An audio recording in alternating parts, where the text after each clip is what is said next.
Men operatsiyadan keyin oshqozonga operatsiya qildirgandan keyin Instagram postlarni ko'rib yurardim. Ko'rib ishlarni o'ylab ko'rib, keyin rejatsiya qildim kelib operatsiya qilishga yuzimdan. Qanaqa natija chiqdi? Necha yilga o'sadish? Voy 20 yilga. 20 yil.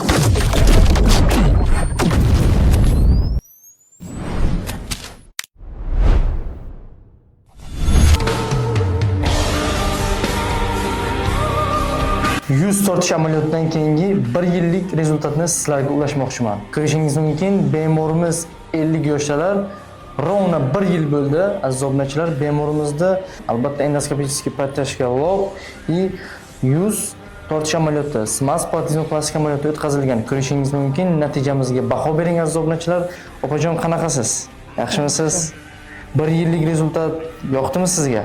Конечно, yoqdi. Qancha kutgan edingiz shu natijani? Ko'p. Shunaqa bo'ladi deb kutgandingizmi? Конечно, ishonardim sizlarga, o'sha uchun keldim. Jarohat joyi, choki hammasi yo'qolib ketdimi? Aytganimdan chiroyliroq bo'ldi. Ortig'i bilan. Ortiqroq. Albatta Renessans klinikasiga yuz tortish amaliyoti kimga kerak bo'lsa, bizga bemalol murojaat qilishingiz mumkin.